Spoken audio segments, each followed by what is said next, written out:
Welcome to Chapter 7. Chapter 7 is all about laws of exponents, and then we get into polynomials in the second part of Chapter 7.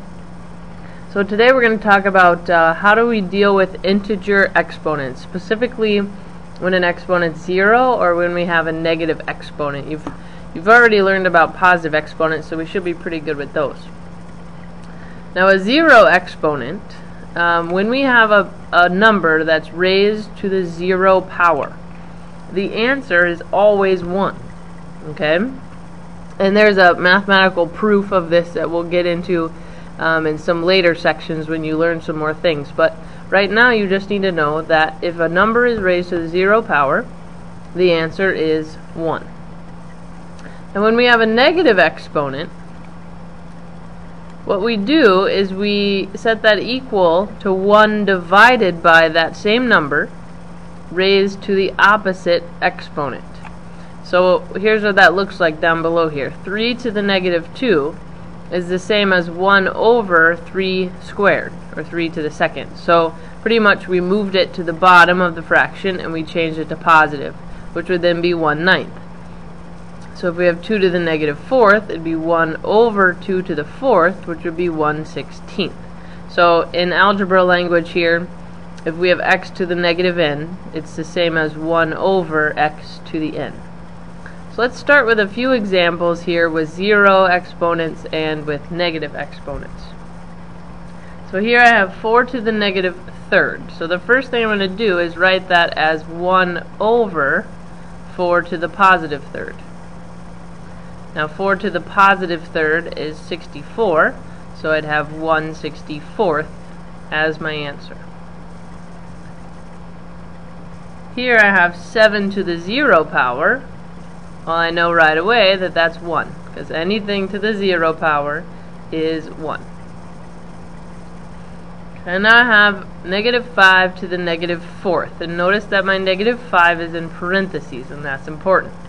Okay, so then I have negative 5 in parentheses to the positive 4th power. So negative 5 to the 4th, it would be negative 5 times negative 5 times negative 5 times negative 5. Okay, I'll write that down here just so we can remember it. Well, that's going to be essentially 25 times 25 if we group the two, so that's going to be 625. So my answer would be 1 over 625. Now let's look at the same problem but take away the parentheses. Now I think we learned this earlier when we were talking about positive exponents. If there's no parentheses, okay, it's be 1 over negative 5 to the 4th. So remember, that's only one negative sign. So that would be negative 5 times 5 times 5 times 5. So that's going to give us negative 625. So it would be 1 over negative 625. Okay? Now, you also have problems that look like this. Evaluate the expression for the given value of the variables.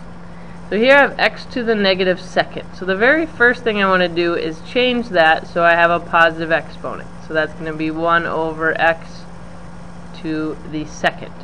And then all I have to do is plug 4 in for x. So that's going to be 1 over 4 squared. And 4 squared is 16, so that would be 1/16. Okay, so all we're doing here is just plugging in a number for a variable. It's pretty much the same stuff. Here's a little bit more complicated one for us here. So I have negative 2 times 5 to the 0 power times negative 3, and when we're plugging numbers in, we put them in parentheses, to the negative 4th. Okay, so 5 to the 0 power is 1, so that's negative 2 times 1. And negative 3 to the negative 4th is going to be 1 over negative 3 to the 4th.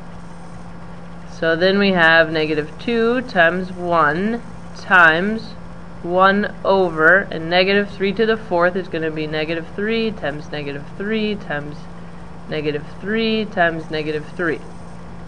So essentially it's 9 times 9, which is 81. Now when I multiply these together, remember that I can make them all into fractions and then just multiply across. So negative 2 times 1 times 1 is negative 2. And 1 times 81 is 81. So my answer would be negative 2 over 81. Okay, so those, again, they're just having you learn the laws of exponents but plug in some values for the variables at the same time. Now the last thing we need to deal with is what happens when our negative exponent is already in the denominator. So what if we came across something where it was 1 over x to the negative n? Now before, if we just had x to the negative n, we'd put it 1 over x to the n, like we had here. So a little mathematical proof here for you. So if I have x to the negative n, that's the same as 1 over x to the n. That's the law we already learned. Well, I can flip that around, right? I can get 1 over x to the n is the same as x to the negative n. That's the same thing. So if I have 1 over x to the negative 8th, that would be x to the negative 8th. Alright, I'm just following this formula up here. So that would give me x to the positive 8.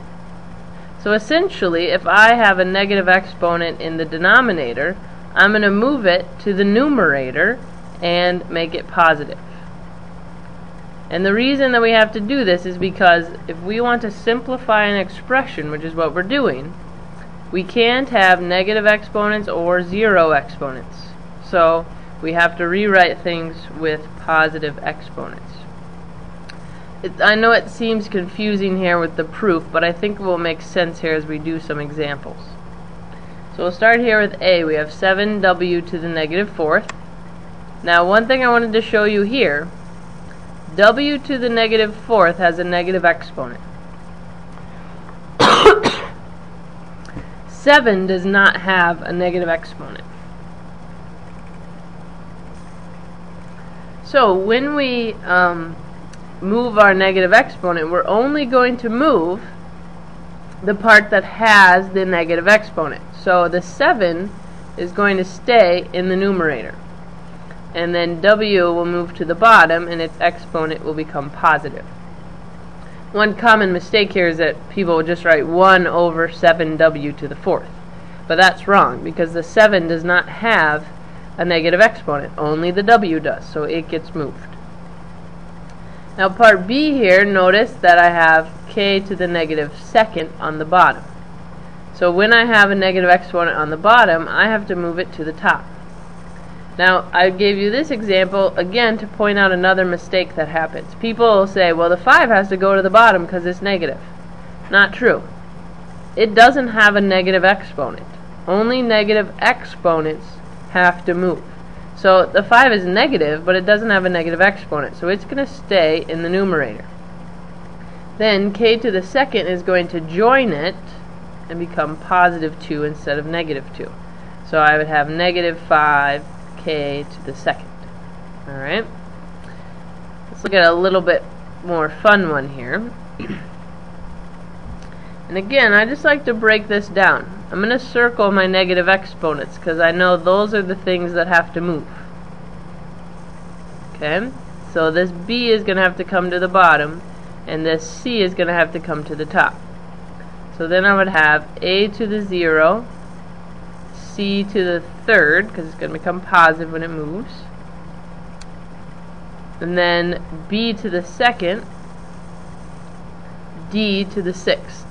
Now you might ask, why did I put the b before the d? You don't have to. It's just in math. Typically when we write variables, we put them in alphabetical order. So that's why I put the b first. And then the last thing we have to do is we can't have zero exponents either. And remember, anything to the 0 power is 1.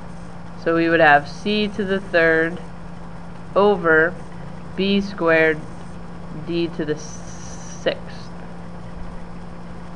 And I wouldn't have to have the 1 there. Probably the answer key wouldn't have the 1 there, but it's not wrong if you have the 1 there. And now this is completely simplified because I don't have any negative exponents or any zero exponents. So those are the laws of exponents that we're going to learn in section 1. I do have additional examples, so if you need to see those, make sure you ask me about them tomorrow. And I will see you then.